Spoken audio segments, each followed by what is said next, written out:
Not divulging any numbers, but just before we get into the financial aspect, the reason why the entertainment thing did work was because the radio taxi industry at that time and even today has become increasingly competitive.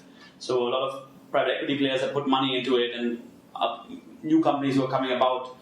So people needed to differentiate themselves. So this gave them an opportunity to say, hey, I have something else to offer rather than just an AC cab with a clean driver and a nice driver and whatever. I have also an entertainment system there. Okay, so at the end of the day, that meant rupees, right? It wasn't just something, oh, it's nice, or bad. No, it meant rupees. So that's why that entertainment thing did work in their head.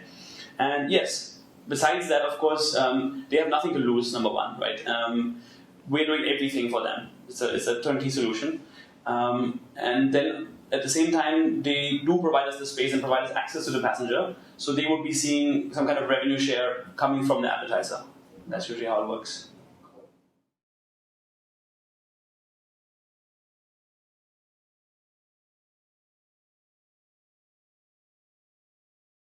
I think on a general note, we had a very naive view of the world, an extremely naive view of the world as entrepreneurs. You expect people to give you time of the day the same way you would give it to them, but as a startup, you are proven completely wrong over the first year. That's what you realize. In terms of actual assumptions that go into the model, one of them is how long it will take you to build out the technology. It will definitely take you way longer than you can possibly imagine. So if you assume it's going to be X, it's going to be at least 2 to 3 to 4X. That'll take you to get the technology absolutely right. And that's not to say that we were not working with great people at technology, we were, but we just happen to be very optimistic on that front, and I think many entrepreneurs are like that.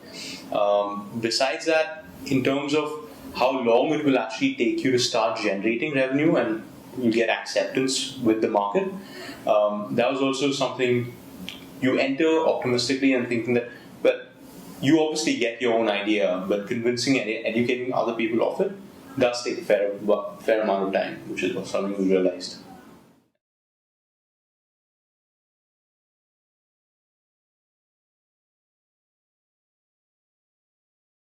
So, in terms of the kinds of content, we have about 16 content partners that we work with now. They're a mix of large media houses in India and niche players which provide us specialized content, maybe in travel or other fields. We get all the content from them, curate it, and put it out there in the form of playlists on our platform. We focus predominantly on short-form video content, and that's done very well. Recently, we've tied up with most of the production houses in India to bring them movie trailers and songs and all of that of upcoming movies. In terms of how we know what's doing well and what's not, is the analytics backend. We have a very, very strong analytics backend where we track every single thing that happens on these screens, and it gets collated automatically on our servers. We analyze that to understand what's working, what's not working, and we keep tweaking. It's kind of an iterative process where we understand what's working and what's not and keep improving that. Yeah, and a couple of surprises have been that one assumption that we had was that intellectual content would be working quite well in those radio cabs. Not even intellectual, but just kind of documentaries on Obama, etc., or whatever, because of the kind of people that travel there, and it has not been true. The Bollywood entertainment stuff that does well elsewhere does extremely well in the cabs as well, and there's a limit to how much intellectual stuff people can consume while tired in the car.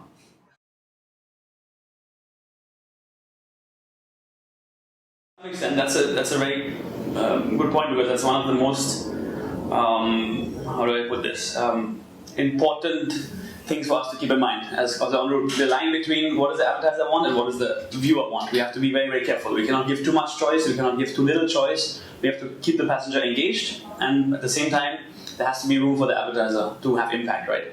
So what that means that right now the answer is yes, we're giving choice, but it's not on demand as such. However, we are moving there. We've now just recently developed a model which is kind of in the drawer, where we can incorporate on-demand content with a very interesting and new way of showcasing ads, but that's for the future.